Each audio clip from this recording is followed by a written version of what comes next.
Happy Monday, everybody. I'm Amanda Head, the Hollywood Conservative, and this is your Hollywood Minute. I hope you all had a fantastic weekend. Some of you might know I'm a bit of a UFC fan. I wasn't before, but I married a man who loves the UFC, so I, just kind of peripherally get a little bit of the information about the UFC. So I know some of the popular fighters and some of the culture surrounding UFC and the backstories of some of these people. And President Trump obviously is a big UFC fan, and he appeared at UFC 302 over the weekend. And there were a number of interesting things about this fight. Mainstream media loves playing this clip when they are forced to cover something like this.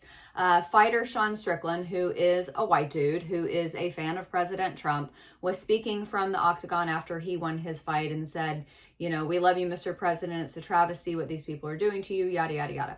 And mainstream media is like, oh, well, yeah, obviously he loves President. He loves former President, convicted felon Donald Trump. They love adding that prefix to his name now. But of course he loves him because he's white. Well, the unfortunate truth, and something they're not telling you, is that also the fighter Kevin Holland also rushed over to the side of the octagon after his fight, climbed over the fence and ran over and shook Donald Trump's hand. Oh, and Kevin Holland is black. Yeah.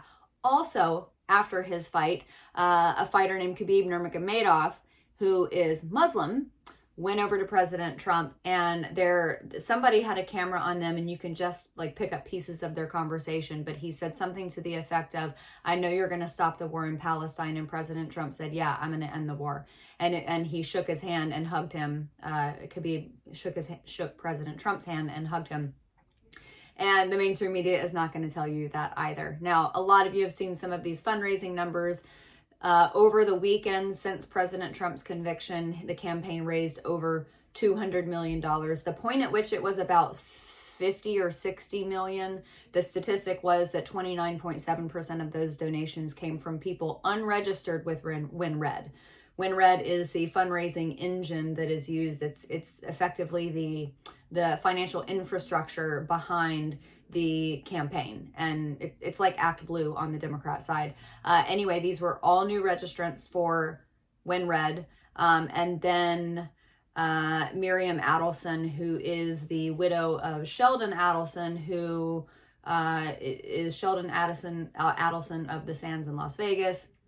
I think he actually owned the Venetian for a while, and she is majority owner of the Dallas Mavericks. Anyway, she pledged $100 million to the Trump campaign. So it's just absolutely amazing. And then on top of that, President Trump joining TikTok, and this is via a tweet from Colin Rugg. Trump amassed 1.1 million followers on TikTok in just 10 hours. For comparison, the Biden campaign has been on the app for months and only has 335,000 followers. Trump's first post got 23 million views and 1.2 million likes in the 10-hour period after he joined. Biden headquarters uploaded 212 videos, but has only amassed 4.5 million likes over all of those. So way to go, Joe Biden. Okay, I have to wrap this up. Otherwise, it is going to be way too long. Thank you all for joining me. I'll see you tomorrow.